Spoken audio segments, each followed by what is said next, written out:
Hello students, this is Dr. Pradeep Kumar and welcome all of you on this channel. Today I am going to discuss on the transactions which are based on goods.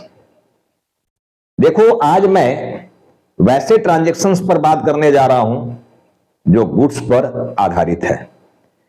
केवल आज की video में मैं clear करने जा रहा हूं कि जब किसी ट्रांजैक्शन में गुड्स लिखा हुआ हो तो इसमें कितने तरह के ट्रांजैक्शन आएंगे, कैसे कैसे ट्रांजैक्शंस आएंगे और उसकी एंट्री कैसे किया जाएगा। तो ओवरऑल आज की वीडियो में गुड्स को लेकर सेपरेट बना रहा हूं। आप सभी को आज की क्लास में बहुत ज्यादा मजा आने वाला है, बहुत कुछ आप गुड्स के बारे में सीखने वाले हो। तो बिना देर किए हुए हम लोग let's start to the topic. सीधा टॉपिक पर हम लोग आ जाते हैं। देखो कि ये जो गुड्स होते हैं बेटे,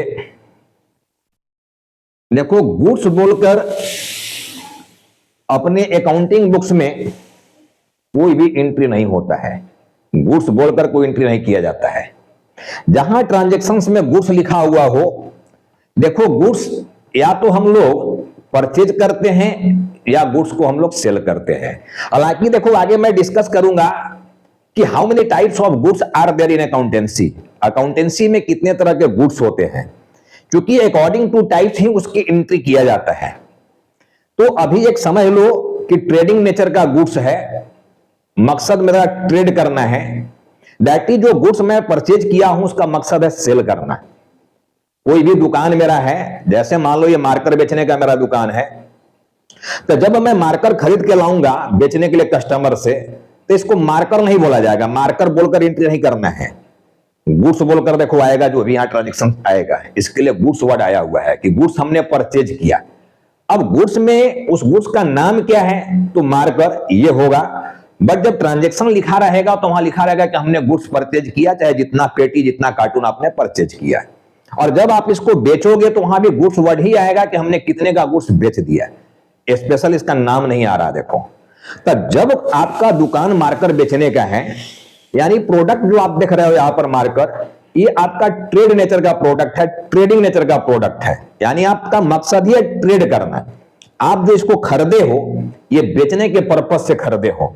तो पहले तो मकसद समझना है गुड्स का कि जिस भी गुड्स की बात हो रही है वो किस पर्पज से हमारे बिजनेस में आया हुआ है। तो अगर हमारा पर्पस इसको सेल करना है, उसके पर्पस से ही हमने इसको परचेज किया, तो ऐसे गुड्स को बोला जाता है ट्रेडिंग नेचर का गुड्स, व्यापारिक नेचर का, जिसको बिजनेस करना है, व्यापार करना है। तो जब भी इसको हमने खरीद कर लाएगा कहीं से भी, तो मैं इसको नाम दूंगा गुड्स परचेज। और जब मैं इसको बेचूंगा तो नाम दिया जाएगा गुड्स सोल्ड, गुड्स बेच दिया गया। इसका नाम देखो स्पेशल नहीं आ रहा, गुड्स वर्ड आ रहा है। तो गुड्स वर्ड परचेज के केस में आएगा, सेल के केस में आएगा। और मैं ये एक बात और क्लियर किया कि जब गुड्स की बात आएगा तो गुड्स बोलकर कोई भी जर्नल एंट्री पास नहीं किया जाता है।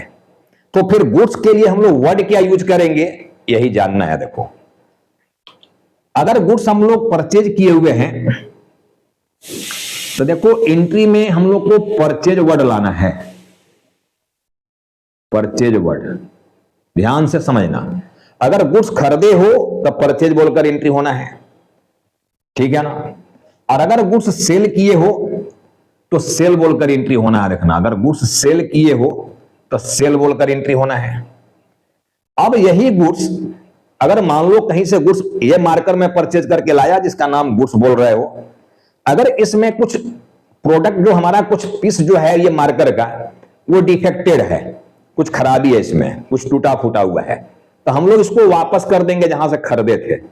तो जब इसी गुड्स को वापस कर रहे हो, जो गुड्स खरीद के लाए थे, जब वो खरीदे हुए गुड्स को वापस करोगे तो उसका नाम देना है, देखो यहां पर परचेज रिटर्न। परचेज रिटर्न ये नाम देना है, परचेज रिटर्न। या इसी का नाम दे सकते हो रिटर्न आउटवर्ड, या में इसका नाम हम लोग दे सकते हैं रिटर्न आउटवर्ड, ये नाम दे सकते हो। यानी जो जर्नल पास किया जाएगा, अगर गुड्स परचेज किए हुए हो तो परचेज बोलकर एंट्री पास किया जाएगा। जो भी एंट्री हम लोग पास करेंगे परचेज लिखेंगे, गुड्स नहीं। और अगर ये परचेज किया हुआ गुड्स में कुछ डिफेक्टेड चीज निकल गया है और उसको हम लोग वापस कर रहे हैं, तो उसका नाम हम लोग देंगे परचेज रिटर्न या रिटर्न आउटवार्ड, ये बोलकर एंट्री पास किया जाएगा। ठीक उसी तरह से अगर गुड्स बेच रहे हो, सेल किए हो, तो हम लोग सेल बोलकर एंट्री करेंगे, गुड्स बोलकर नहीं। अब जिस कस्टमर से भी आपने गुड्स बेचा, अगर उसके घर में जाकर कुछ सामान लग रहा है कि खराब है, उसमें कुछ प्रॉब्लम है, कुछ टूटा फूटा हुआ है, तो वो कस्टमर भी हमारे पास वापस करने आएगा। और जब बेचा हुआ माल वापस हो जाता है तो हम लोग उसकी एंट्री जो पास करेंगे, उसकी एंट्री जो हम लोग पास करेंगे, ये हम लोग सेल्स रिटर्न बोलकर एंट्री पास करेंगे, सेल्स रिटर्न, या इसी को बोला जाता है रिटर्न, रिटर्न इनवार्ड। इसी को क्या बोला जाएगा? रिटर्न इनवार्ड, ये बोलकर हम लोग एंट्री कर सकते हैं। देखना, रिटर्न इनवार्ड। तो देखो 4 वर्ड यहां पर यूज किया जाएगा गुड्स के केस में, जब भी हम लोग एंट्री पास करेंगे। तो ये 4 वर्ड आ रहा है, ध्यान से समझ लेना कि कहीं भी जब गुड्स की बात आ रहा हो ट्रांजैक्शन में, तो हम लोग गुड्स बोलकर एंट्री नहीं करते हैं। सीधा सी बात है, गुड्स बोलकर कोई एंट्री नहीं होना है। अगर गुड्स परचेज किए हो तो परचेज बोलकर, सेल किए हो तो सेल्स बोलकर एंट्री किया जाएगा। और जो परचेज किया गया गुड्स अगर उसको लौटाया गया है, तो उसका नाम हम लोग परचेज रिटर्न बोलेंगे या रिटर्न आउटवार्ड, ये बोलकर एंट्री लिया जाएगा। और जो गुड्स सेल किया गया था, अगर वो सेल्स किया हुआ गुड्स हमारे पास वापस आ गया हो, तो उसका नाम सेल्स रिटर्न या रिटर्न इनवार्ड बोला जाना है। तो कुल मिला के पिक्चर समझ लेना क्या है, क्या बोलकर यहां पर एंट्री किया जाना है। गुड्स बोलकर एंट्री नहीं होने वाला है। अब देखो, मैं यहां पर कुछ ट्रांजैक्शन लिया हूं, इसी पर आधारित कुछ ट्रांजैक्शन यहां लिया गया है। देखो 1 से लेकर 7 तक ट्रांजैक्शन आया हुआ है और सारे में गुड्स की बात आया हुआ है। देखना, सारे में गुड्स लिखा हुआ है। मैं आपको इसके पीछे वाली वीडियो में समझाते आ रहा हूं कि जो भी ये ट्रांजैक्शन यहां दिया हुआ है, जो भी लेन देन दिया हुआ है, ये लेन देन की जर्नल नहीं होती है, बल्कि इस लेन देन में, इस ट्रांजैक्शन में हिडन है, छिपा हुआ है। क्या छिपा हुआ है? 2 एस्पेक्ट। क्या छिपा हुआ है? 2 एस्पेक्ट।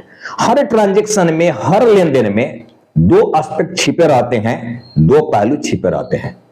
मैं बार बार समझाते आ रहा हूं कि पहलू किसको कहा जाएगा, एस्पेक्ट किसको कहा जाएगा। अगर मान लो बेटे ये डस्टर बेचने का मेरा दुकान है, ये डस्टर बेचने का दुकान है, कोई कस्टमर आया और उससे हमने ये डस्टर बेच दिया, ठीक है, बदले में कस्टमर अपने को क्या दिया? पैसा। तो पैसा एंड डस्टर इज एस्पेक्ट, उसी को हम लोग एस्पेक्ट कह रहे हैं। पहले भी एग्जांपल लिया कि ये मार्कर बेचने का मेरा दुकान है, कोई कस्टमर आया, मार्कर हमने बेच दिया उससे, बदले में हमको क्या मिला? पैसा। मार्कर मेरे पास से गया और कस्टमर से हमारे पास पैसा आया, तो मार्कर एंड पैसा इज एस्पेक्ट। तो एंट्री हम लोग मार्कर और पैसा का करेंगे, एंट्री हम लोग डस्टर और पैसा का करेंगे, पूरे ट्रांजैक्शन की एंट्री नहीं कर दिया जाएगा। तो मैं बार बार ये आपको समझाते आ रहा हूं कि भाई ट्रांजैक्शन जो दिया रहता है वो पूरे ट्रांजैक्शन की एंट्री नहीं होती है, बल्कि इस ट्रांजैक्शन में जो छिपा हुआ है, क्या छिपा हुआ है? 2 एस्पेक्ट, एंट्री उसका होता है। तो एस्पेक्ट पहचानना है। मैं बोला था कि जब एस्पेक्ट पहचान लोगे तो आपका 60% आंसर कंप्लीट हो जाता है, ठीक है। लेकिन जब एस्पेक्ट पहचान लिए तब क्या पहचानना पड़ेगा? अपने को अकाउंट, ठीक है, कि जो एस्पेक्ट यहां दिया हुआ है वो कौन सा अकाउंट से बिलोंग करता है। यानी वो एस्पेक्ट पर्सनल अकाउंट का है या रियल अकाउंट का है या नॉमिनल अकाउंट का है, कौन सा अकाउंट का है। क्योंकि तीनों अकाउंट का डेबिट क्रेडिट करने के रूल्स अलग अलग हैं, तो पहचानना तो पड़ेगा, तभी जर्नल ठीक से कर पाओगे। पर्सनल का रूल तो सीधा सीधा बोला गया, debit the receiver and credit the giver, ठीक है, पाने वाले को डेबिट करो, देने वाले को क्रेडिट करो। जबकि रियल्स का रूल बोला debit what comes in and credit what goes out. कोई वस्तु हमारे पास आता है तो डेबिट करो, और जब मेरे बिजनेस से जाता है तो क्रेडिट करो। मेरे पास आता का मतलब मेरे बिजनेस में आता है, मैं पर्सनल कोई अकाउंट्स नहीं बना रहा हूं। अकाउंट्स मैं किसका बना रहा हूं? बिजनेस का। देखो, journal entries in the books of business, ये बिजनेस की बात किया जा रहा है, बिजनेस का नाम दिया रहता तो हम लोग नाम लिखते हैं, यहां पर नाम नहीं दिया हुआ तो बिजनेस हेडिंग दे दिए। देखो हेडिंग भी सबसे इंपॉर्टेंट चीज है। मैं कॉन्सेप्ट में बात समझाया हुआ हूं कि भाई एंटिटी कॉन्सेप्ट को ध्यान से समझ लेना कि बिजनेस एंड बिजनेसमैन, व्यापार और व्यापारी, both are separate entity, both are separate person, दोनों अलग अलग व्यक्ति हैं, दोनों अलग अलग पर्सन हैं। तो हम लोग अकाउंट्स किसका बनाने जा रहे हैं? हम लोग अकाउंट्स बिजनेस का बनाने जा रहे हैं, बिजनेसमैन का नहीं। तो सारा कुछ बिजनेस पॉइंट ऑफ व्यू से सोचना है। जो पर्सनल का रूल यहां पर एग्जिस्ट कर रहा है, जो आया रूल्स कि debit the receiver and credit the giver, पाने वाले को डेबिट करो, मतलब अगर बिजनेस पाने वाला है तब डेबिट करो। अब ठीक है ना, अब बिजनेस देने वाला हो गया तो क्रेडिट करो। यह बात किया, सामने वाला पर्सन जो है, जो हमको दे रहा है पैसा, तो वो गिवर है या वो रिसीवर है? वो पर्सन अगर गिवर है, बिजनेस को दे रहा है, ठीक है, तो क्रेडिट करेंगे, और अगर वो पर्सन रिसीवर है तो हम लोग डेबिट करेंगे। उसी तरह रियल का रूल कह रहा है कि डेबिट व्हाट कम्स इन, अगर कोई वस्तु बिजनेस में आ रहा है तो डेबिट करो, और बिजनेस से जा रहा है तब क्रेडिट करो। इसी तरह नॉमिनल का रूल अलग है कि debit all expenses and losses और credit all incomes and gains, सारे लाभ को, सारे हानि और खर्च को डेबिट करो और सारे लाभ को क्रेडिट करो। तब तीनों का जब रूल्स अलग अलग है बेटे, तो जो भी एस्पेक्ट इसमें छिपा हुआ है, जो हम लोग पहचानेंगे एस्पेक्ट को, सबसे पहला काम एस्पेक्ट पहचानना, एस्पेक्ट पहचानेंगे। उसके बाद हमारा सेकंड सबसे इंपॉर्टेंट काम हो जाता है अकाउंट्स को पहचानना, कि जो एस्पेक्ट हम पहचाने वो कौन सा अकाउंट से बिलोंग करता है। जिस अकाउंट से वो बिलोंग करेगा, जिस अकाउंट से वो एस्पेक्ट बिलोंग करेगा, ठीक है, उस अकाउंट का रूल हम लोग अप्लाई करेंगे। डेबिट क्रेडिट का रूल हम लोग को अप्लाई करना है, apply rules for debit and credit. तो जो एस्पेक्ट जिस अकाउंट का होगा और फिर उस अकाउंट का जो रूल होगा, उस रूल के अकॉर्डिंग हम लोग एंट्री पास करेंगे। अगर पर्सनल का मान लो एस्पेक्ट है तो पर्सनल वाला रूल लगा देंगे, debit the receiver and credit the giver. और अगर रियल वाला हमारा मान लो एस्पेक्ट है तो रियल वाला रूल लगा देंगे, debit what comes in, credit what goes out. और अगर हमारा एस्पेक्ट नॉमिनल अकाउंट से बिलोंग करता है, नॉमिनल से संबंधित है, तो नॉमिनल का रूल लगा देंगे उसमें। तो इसीलिए पहचानना जरूरी हो जाता है कि जो एस्पेक्ट है वो कौन सा अकाउंट से बिलोंग कर रहा है, किस अकाउंट का है वो। जिस अकाउंट का वो है, उस अकाउंट का जो रूल बनाया गया है डेबिट क्रेडिट के लिए, उस रूल को अप्लाई करो और यहां पर एंट्री पास करो। इतने करना है। अब चलो हम लोग यहां एस्पेक्ट पहचानते हैं। मैं बोला था कि यहीं पर एस्पेक्ट छिपा हुआ, देखो पर्सनल अकाउंट बोला था कि ट्रांजैक्शन को पढ़ो, देखो उसमें कोई नाम आया है क्या? नाम अगर आया है तो ट्रांजैक्शन उधार में हुआ है, मतलब वो नाम एस्पेक्ट बनेगा, ठीक है। तो नाम तो देखो यहां नहीं आया है। रियल क्या बोला कि आंख से जो कुछ भी दिख रहा है और बिजनेस में आने जाने के जैसा लग रहा हो, रियल अकाउंट यही बोला है कि आंख से जितना कुछ भी देख पा रहे हो, the transactions which can seen by eyes, touch and sold is called real account. वैसे ट्रांजैक्शंस में आया हुआ नाम जिसको आप अपनी आंख से देख पा रहे हो, उसको सेल भी कर सकते हो, छू भी सकते हो, ठीक है ना, वो आपका रियल अकाउंट के अंदर आएगा। जिसमें रियलिटी हो, जिसकी रियलिटी हो, जैसे मैं समझाया था कि हमारे हाथ में क्या है, ये मार्कर, तो क्या इसको हम तलवार बोल सकते हैं? क्या नहीं बोल सकते हो, नहीं, ये रियल है, रियलिटी है कि ये मार्कर है, दैट इज रियल है, ठीक है ना। तो ठीक उसी तरह हम लोग को पहचानना, देखो यहां पर तो पर्सनल से रिलेटेड तो यहां कुछ नहीं है, बट रियल से रिलेटेड यहां दोनों एस्पेक्ट है। देखो एक तो ये पैसा, मनी, जो आंख से दिखता है, पॉकेट में टच भी कर सकते हो, और ये गुड्स, ये भी दिखेगा। अगर ये प्रोडक्ट हम परचेज करके लाए हैं बेचने के पर्पज से, जिसको गुड्स बोला जा रहा है, तो बताओ वो गुड्स दिखेगा कि नहीं दिखेगा? दिख भी रहा है, टच भी हो रहा है और सेल भी हो सकता है। तो हमारा एस्पेक्ट यहां पर गुड्स है और कैश है। और वैसे भी लिखा गया परचेज, खरीदे हो, क्या खरीदे हो भाई? गुड्स। तो एक एस्पेक्ट है ये, गुड्स खरीदे हो। कितना का खरीदे हो? 7,000 का, तो 7,000 रुपया भी हमारा एक एस्पेक्ट है। तो हमारा एक एस्पेक्ट यहां गुड्स है, दूसरा एस्पेक्ट हमारा कैश है। तो एंट्री हमारा गुड्स और कैश का होगा, ये परचेज का नहीं, यानी पूरे ट्रांजैक्शन की एंट्री नहीं होने वाला है, ठीक है ना। अब चलो सेकेंड ट्रांजैक्शन में देखो, यहां भी परचेज किए हो, क्या परचेज किए हो? गुड्स। कितने का परचेज किए हो? 5,000 का। लेकिन ये पैसा कैसे दिए हो? चेक से। और चेक सीधा संबंध किससे रखता है? बैंक से। चेक का सीधा संबंध किससे है? बैंक से। और बैंक जो है कौन से अकाउंट के अंदर आता है? पर्सनल अकाउंट के अंदर, यानी पर्सन है ये, ठीक है। लेकिन चूंकि पेड कर दिए हो, कैश में ट्रांजैक्शन हुआ, लेकिन पेड किया कौन? बैंक। तो एक एस्पेक्ट ये बैंक है आपका। ये पैसा केवल वैल्यू तय कर रहा है कि बैंक कितना रुपया पे किया, ये वैल्यू तय कर रहा है। लेकिन देने वाला कौन है? दिया कौन? बैंक। पैसा कौन दिया है? बैंक। क्योंकि हम चेक से जब पेमेंट कर दिए तो अगला पार्टी मेरा बैंक अकाउंट से पैसा निकाल लेगा, क्योंकि हम चेक से पेमेंट किए हुए हैं। देखो लिखा हुआ है पेड बाय चेक, चेक से हमने पैसा दे दिया, तो ट्रांजैक्शन तो कैश में ही हुआ है, उधार में तो ट्रांजैक्शन है नहीं है। अब देखो इसी तरह थर्ड हम लोग ट्रांजैक्शन में जाएं, यहां भी परचेज किए हो। क्या परचेज किए हो? गुड्स परचेज किए हो। कितने का परचेज किए हो? 6000 का परचेज किए हो। किससे परचेज किए हो? अल्फा ब्रदर से परचेज किए हो। अब समझो यहां पर देखो मामला एक फंसने लगा। यहां 3 अंडरलाइन हो गया। एस्पेक्ट 3 होते हैं बेटे या 2 होते हैं? मैं समझाया था कि एस्पेक्ट केवल 2 ही होते हैं, ठीक है। अब ध्यान से समझो, पर्सनल अकाउंट बोला था कि पर्सन पर ध्यान दो, ट्रांजैक्शन पढ़ो, देखो उसमें कोई नाम आया तो एस्पेक्ट बन जाएगा। अगर उधार में लेन देन हुआ है तब तो नाम तो यहां आया है, देखो अल्फा ब्रदर्स। तो अगर मैं पर्सनल की बात सुनूं तो ये एस्पेक्ट बन जाना चाहिए। और रियल क्या बोला? जो आंख से दिखेगा, तो गुड्स भी दिखता है, पैसा भी दिखता है, दोनों दिखता है क्या। लेकिन एस्पेक्ट 2 ही होता है, 3 नहीं। अब अंडरलाइन यहां 3 हो गया, तो इसमें से एक को कैंसिल करना होगा। देखो अब कौन कैंसिल होगा यही समझना है, ठीक से समझो। अगर आप किसी दुकान में जाते हो कोई सामान लेने और दुकानदार को इमीडिएट पैसा दे देते हो, बताओ दुकानदार पैसे की एंट्री करेगा या आपके नाम का एंट्री करेगा? सब लोग हमारे बच्चे बोलोगे, सारे हमारे स्टूडेंट बोलोगे सर पैसे की एंट्री करेगा, क्योंकि जब मैं पैसा उसको दे दिया तो पैसा की एंट्री करेगा वो। यानी ट्रांजैक्शन जब कैश में हुआ है, लेन देन नगद में हुआ है, तो पैसे की एंट्री हो रहा है, नाम की नहीं।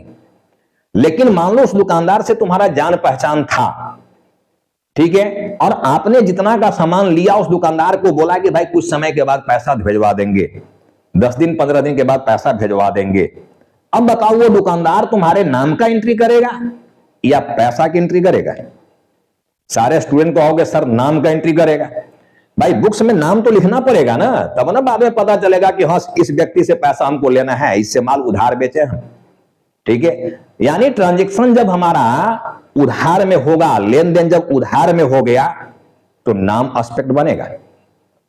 जब लेन देन उधार में हुआ तो नाम एस्पेक्ट बनेगा, और जब लेन देन नगद में हुआ तो मनी कैश एस्पेक्ट बनेगा, नाम नहीं। अब पता कैसे चलेगा कि ट्रांजैक्शन उधार में है या नगद में है? अगर क्लियर नहीं लिखा हुआ है तो, जैसे क्लियर नहीं लिखा हुआ, देखोगे पेमेंट कैसे किया गया। माल तो आप खरीदे हो, अल्फा ब्रदर्स से खरीदे हो, कितना का खरीदे हो? 6000 का। लेकिन कैश में खरीदे कि उधार में खरीदे, ऐसा कुछ डायरेक्ट नहीं लिखा हुआ है यहां क्या। तो फिर यहां पर हम लोग एजम्पशन लेंगे, मानेंगे।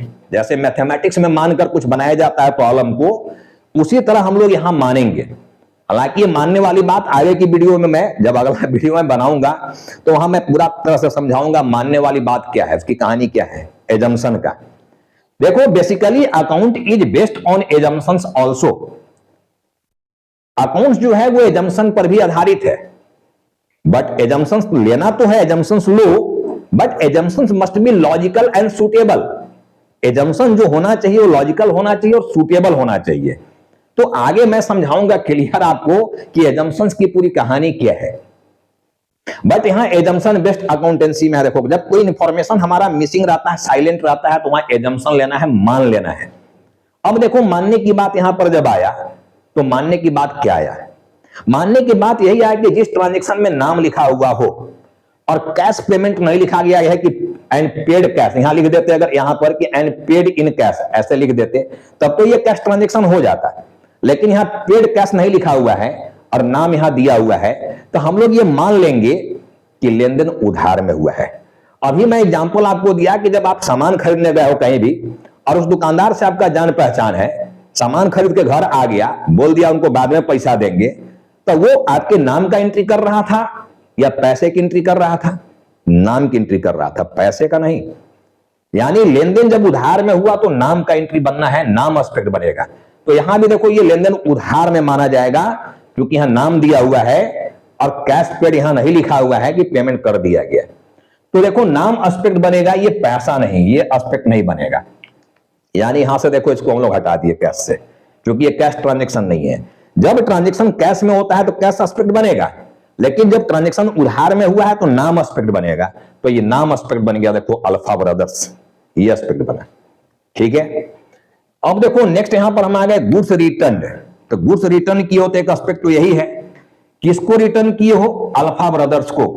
तो अल्फा ब्रदर्स यहां पर आएगा एक एस्पेक्ट, पैसा नहीं, ये पैसा दिख तो रहा है, लेकिन ये जो माल लौटाया गया उसकी वैल्यू केवल दिखा रहा है कि कितने का माल लौटाए हो, 1000 का माल लौटाए हो, लेकिन लौटाए हो किसको, अल्फा ब्रदर्स को। और देखो ऊपर यहां अल्फा ब्रदर्स आया था, जिससे हम लोग उधार में सामान खरीदे हैं, यानी लेन देन उधार में हुआ है। तो जब लेन देन उधार में हुआ तो नाम एस्पेक्ट बनेगा, पैसा नहीं। पैसा केवल वैल्यू दिखा रहा है कि कितने का माल लौटा दिया गया, ये केवल वैल्यू दिखा रहा है, ठीक है ना। बट ये पैसा का कोई ट्रांजेक्शन यहां नहीं हो रहा है, ट्रांजेक्शन में पैसे का आना जाना नहीं हो रहा है। खुद पढ़ के देख लो ना भाई, ये ट्रांजेक्शन में क्लियर लिखा है कि आपने माल लौटाया अल्फा ब्रदर्स का, माल न लौटाया हो तो माल का आना जाना हो रहा है ना, ये पैसे का आना जाना हो रहा है क्या। पैसा तो केवल वैल्यू तय किया कि आपने अल्फा ब्रदर्स को जो माल लौटाया वो कितने का लौटा रहे हो माल, केवल ये पैसा तय किया है, वैल्यू तय किया वो। लेकिन पैसे का कोई यहां ट्रांजेक्शन में कहीं इन्वॉल्व पैसा है क्या, मनी इन्वॉल्व है क्या, मनी का कोई रोल यहां पर है क्या, मनी का कोई आना जाना हो रहा है क्या, नहीं हो रहा है। तो जब उसका आना जाना हो ही नहीं रहा है तो फिर उसकी एंट्री नहीं होना है, यानी वो एस्पेक्ट है ही नहीं। तो एस्पेक्ट यहां पर देखो ये नहीं बनेगा। अब नेक्स्ट ट्रांजेक्शन आ गया कि माल हमने बेचा है, सोल्ड गुड्स, क्या बेचे हो, गुड्स, कितने का बेचे हो, 3000 का, ये एस्पेक्ट बन गया। अब यहां लिखा है सोल्ड गुड्स, क्या बेचे हो, गुड्स, किससे बेचे हो, अब किससे बेचे हो क्लियर लिखा देखो, यस इंटरप्राइजेज। तो यस इंटरप्राइजेज यहां पर एस्पेक्ट आएगा, ये पैसा नहीं, पैसा दिख तो रहा है लेकिन ये एस्पेक्ट नहीं है। क्यों, क्योंकि लेन देन उधार में हुआ है। यही मैं समझाया था कि जब किसी परचेज और सेल में नाम आ गया, ठीक है, तब मान लेना कि ये लेन देन उधार में हुआ है, नगद में लेन देन नहीं है। आपने यस इंटरप्राइजेज से माल बेचा, कितने का बेचे हो, 8000 का, तो माल का जाना तो हो रहा है, और किसके पास जा रहा है, वो इंटरप्राइजेज, यस इंटरप्राइजेज के पास। बताओ पैसा का यहां पर कोई आना जाना हो रहा है क्या, पैसा तो केवल वैल्यू तय कर रहा है कि यस इंटरप्राइजेज से जो आपने माल बेचा वो कितने का बेचा है, पैसा का कोई रोल नहीं है, कोई आना जाना नहीं हो रहा है।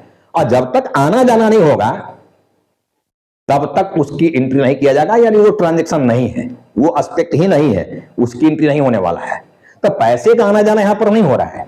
हमने माल बेचा तो माल तो मेरे पास से जा रहा है, लेकिन जा किसके पास रहा है, यस इंटरप्राइजेज के पास, और वो हमको इमीडिएट कैश नहीं दिया। अगर यहां दिया रहता तो लिख दिया रहता कि एंड रिसीव्ड इन कैश, ऐसा लिख देता कि हमको कैश में पैसा मिल गया, तो ऐसा तो लिखा नहीं है। तो जब नाम आ गया तो ये मान लो कि हमारा लेन देन उधार में हुआ है, ठीक है ना। अब इसी तरह देखो गुड्स लौटाए हो, गुड्स रिटर्न, तो यहां पर गुड्स रिटर्न एक एस्पेक्ट बन गया।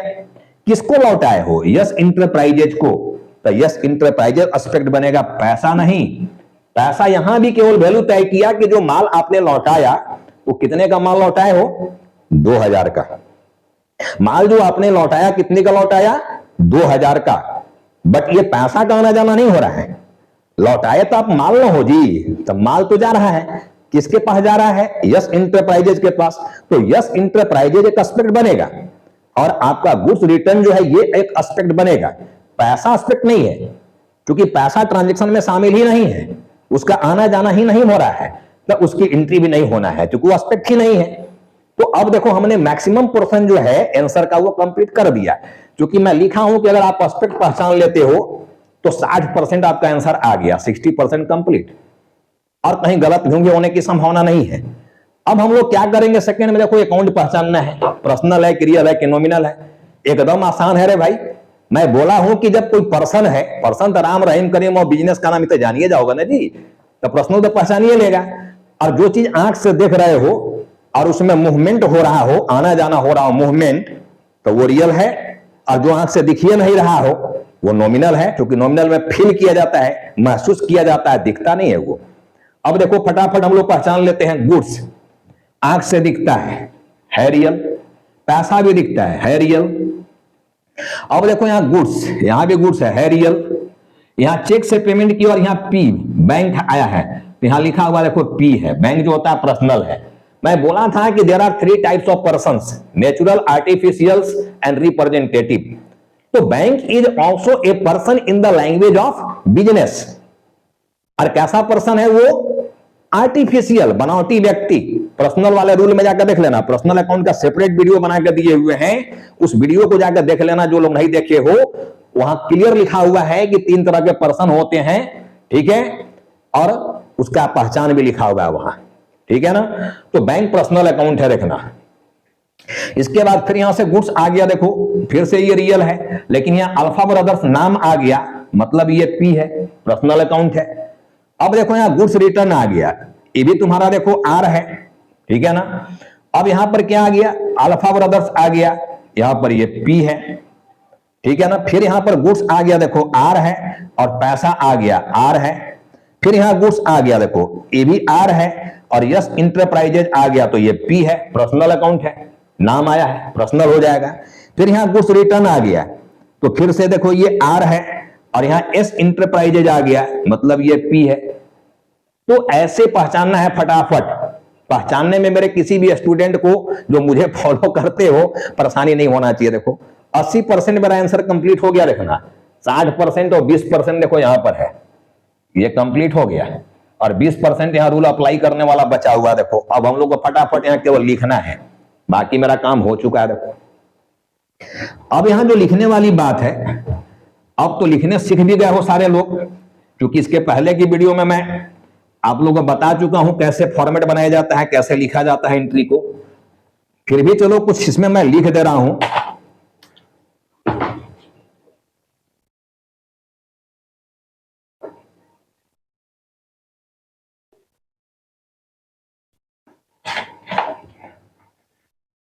लाइनिंग सीधा नहीं पढ़ाता है साजी, टेढ़ा हो जाता है लाइनिंग। आप लोग स्केल से सीधा सीधा लाइनिंग करना, क्योंकि ये फॉर्मेट पर भी कुछ ना कुछ नंबर मिलता है साफ सुथरा लिखने से। चलो ये नंबर 1 में हम आ गए। अब देखो यहां पर हम लोग को एक रियल है, एक प्रश्न रियल, दोनों रियल ही है, तो किसी एक पर रियल में हमको सोचकर एंट्री लेना है, देखना है, क्योंकि इसी दोनों में से कोई एक डेबिट में जाएगा तो दूसरा क्रेडिट में जाएगा, यही होना है डेबिट और क्रेडिट। तो किसी एक पर हम लोग सोचते हैं, चलो हम लोग इसी पर सोच लेते हैं, गुड्स पर। सोचो रियल के बारे में, सोचो रियल का रूल क्या कहता है? डेबिट व्हाट कम्स इन, वस्तु आता है तो डेबिट करो। अब क्रेडिट व्हाट गोज आउट, तो देखो तो ये गुड्स बिजनेस में आ रहा है या बिजनेस से जा रहा है? खरीदे हो मतलब आ रहा है, बेचेंगे तब ना जाएगा जी, खरीदे हो मतलब आ रहा है। और रूल कहा है कि डेबिट व्हाट कम्स इन, जब कुछ आएगा तो डेबिट करना। तो फिर तो ये डेबिट में जाने लगा, और जब ये डेबिट में गया तो फिर तो ये क्रेडिट में जाएगा ही जाएगा ना। और वैसे भी अगर इस पर हम लोग सोचते तो माल खरीदे और पैसा दिए हो तो पैसा आपके पॉकेट से जा रहा है कि नहीं जा रहा है? और नियम यही कहा है कि क्रेडिट व्हाट गोज आउट, जब कुछ जाएगा तो क्रेडिट कर देना। तो आप दोनों में किसी पर सोचोगे, आंसर आपका परफेक्ट आने वाला है। देखो तो हम यहां पर एंट्री क्या करने जा रहे हैं? अब गुड्स बोलकर तो एंट्री किया नहीं जाएगा, मैं अभी लिखा था इधर देखो कि आप गुड्स अगर खरीदे हो तो परचेज बोलकर एंट्री करना है, और एंट्री प्रेजेंट टेंस में होता है, पास्ट में नहीं होता है। तो हम लोग यहां लिखेंगे परचेज, परचेज अकाउंट डेबिट, और टू यहां लिखेंगे cash account, to cash account. Amount हमारा यहां पर 7000 है, और यहां भी 7000 है, ठीक है ना। अब यहां नरेशन लिख लेना बिंग लगाकर, ये नरेशन लिख लेना बिंग गुड्स परचेज, यही लिख देना है जी। नरेशन में बोले थे यही लिख देना, जो सेंटेंस लिखा हुआ है यही वहां पर बिंग लगा के लिख देना, बन जाएगा नरेशन, ठीक है ना। नरेशन आपको वही लिखना है। चलो तो एक एंट्री अपना कंप्लीट हो गया। देखो सेकेंड एंट्री यहां पर फिर से आ गया, देखो आर है और यहां पर पी है। गुड्स खरीदे हो, अब खरीदे हो तो सीधा दिमाग में सेट कर लो कि परचेज डेबिट होगा, गुड्स जब जब आएगा परचेज डेबिट होगा। पेमेंट चाहे किए हो या नहीं किए हो, चाहे जैसे किए हो, डजंट मैटर, ठीक है। मैटर इज दिस की आपने गुड्स खरीदा है, गुड्स आपके पास आ रहा है, तो गुड्स डेबिट होगा अकॉर्डिंग टू रूल्स। जबरदस्ती नहीं हो रहा है, रियल का रूल्स ऐसा बोला है, डेबिट व्हाट कम्स इन। जब कोई चीज आ रहा है तो डेबिट करना है। तो यहां जब खरीदे हो तो ये आ ही रहा है बिजनेस में ना, तो डेबिट होना है। तो हम लोग परचेज को डेबिट करेंगे, तो क्रेडिट किसको करेंगे? बैंक को। बैंक कौन सा अकाउंट है? पर्सनल। पैसा मैं नहीं दिया, मेरे बिहाफ में पैसा कौन पेमेंट कर रहा है? बैंक। यानी बैंक इज गिवर, ठीक है। और रूल क्या कह रहा है पर्सनल का? पर्सनल का रूल क्या है? What is rule of personal? कि debit the receiver and credit the giver. जो देने वाला उसको क्रेडिट कर दो, तो ये देने वाला है इसलिए इसको हम लोग क्रेडिट कर रहे हैं, ठीक है ना। तो हमारा यहां पर एंट्री जो बन जाएगा सेकेंड का, वो क्या बन जाएगा?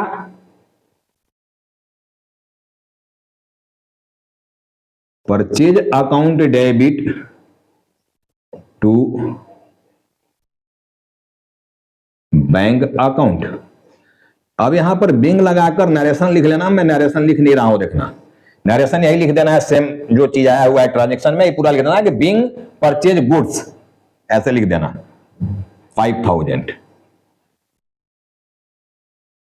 तो एक एंट्री भी हो गया। देखो मैं तीसरा एंट्री की बात करूं, यहां पर आया है देखो purchase goods from alpha brothers, ये आया हुआ है, ठीक है। तो गुड्स जब यहां परचेज किया तो यहां भी परचेज डेबिट ही होने वाला है।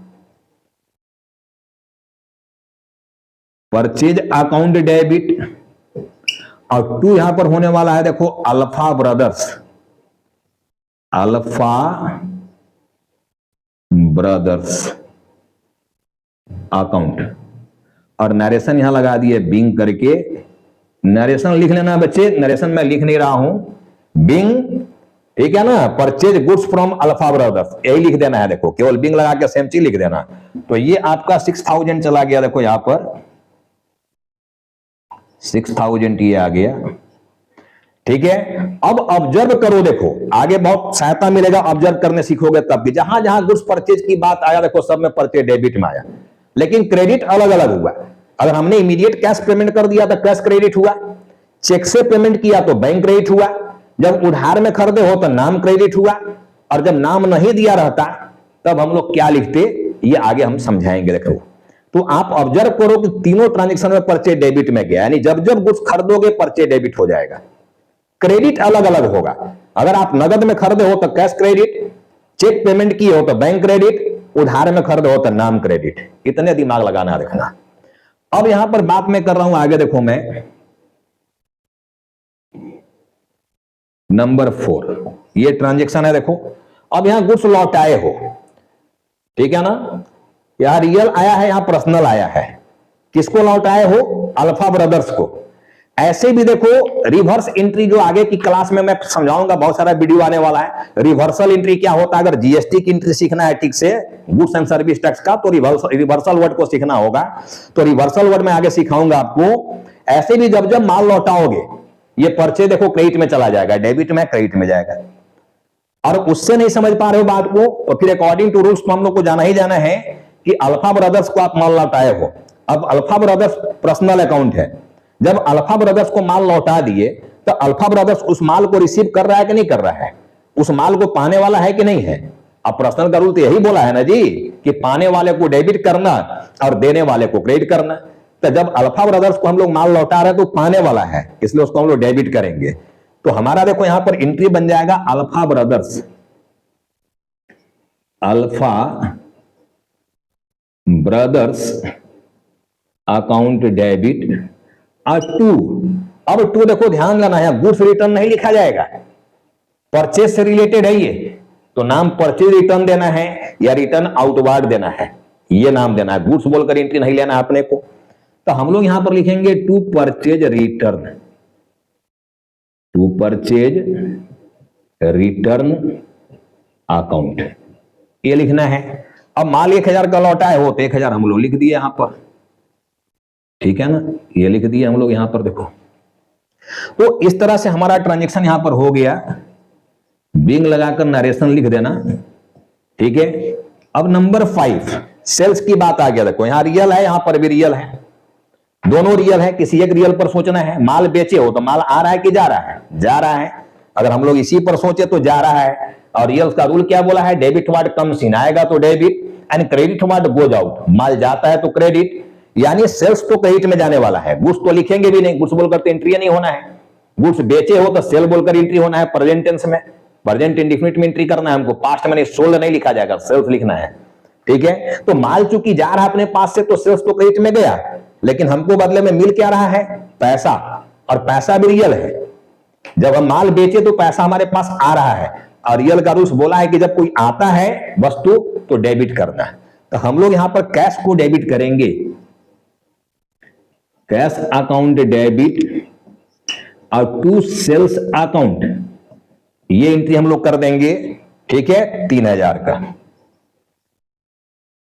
जब पेज कंप्लीट हो जाए तो मैं बोला था कि यहां पर अगर एक पेज से दूसरे पेज में जाना है तो मैं बोला था कि यहां टोटल कर देना और यहां पर सीएफ लिख देना, कैरी फॉरवर्ड, और अगले पेज में जाकर फिर बीएफ लिख देना, और ये टोटल जो करोगे यहां से यहां तक का टोटल, वो टोटल नेक्स्ट पेज में ट्रांसफर करना होता है, ये पहले की वीडियो में सिखाया हुआ रखना। अब आपका ट्रांजेक्शन केवल बच गया 6 और 7, ठीक है। अब 6 और 7 की एंट्री क्या हो रहा है देखो, फिर यहां पर गुड्स बेचे हो, किससे बेचे हो, यस इंटरप्राइजेस से। अब इधर जगह नहीं है मेरे पास, हम इधर लिख दे रहा है, देखो यस इंटरप्राइजेस से माल बेचे हो, तो यस इंटरप्राइजेस रिसीवर है, पाने वाला, तो हम लोग यहां पर यस इंटरप्राइजेस को डेबिट करेंगे, यस इंटरप्राइजेज अकाउंट डेबिट, और टू कर देंगे हम लोग सेल्स अकाउंट, ये एंट्री कर देंगे, माल गया है, जा रहा है, इसलिए क्रेडिट करेंगे, गुड्स ने लिखकर सेल्स लिखना है, यस इंटरप्राइजेज रिसीवर है ये बोलकर हम लोग डेबिट कर दिए, अकॉर्डिंग टू रूल, पर्सनल का रूल ही यही बोला था, debit the receiver and credit the giver, इसलिए हम लोग कर दिए। अब यहां पर गुड्स लौटाया गया है, देखो यस इंटरप्राइजेज के द्वारा, यस इंटरप्राइजेज मेरा बेचा हुआ सामान वापस कर दिया, मतलब ये गिवर है, देखो यस इंटरप्राइजेज यहां पर गिवर है, और गिवर को क्रेडिट करना है तो ये तो क्रेडिट में चला जाएगा, तो डेबिट में आपका क्या चला गया, गुड्स रिटर्न बोलकर एंट्री नहीं करना है। अब चूंकि ये सेल्स से बिलोंग कर रहा है तो सेल्स रिटर्न नाम देना है, तो मेरा एंट्री चला गया sales return account debit, sales return account debit to yes enterprises, yes enterprises, ये एंट्री होना है। अमाउंट अपना ठीक से लिख लेना फॉर्मेट बनाकर, और जहां आंसर कंप्लीट हो जाएगा वहां टोटल करके और यहां ग्रैंड टोटल लिख देना, ये पहले की वीडियो में सारा समझाया गया है, ठीक है ना।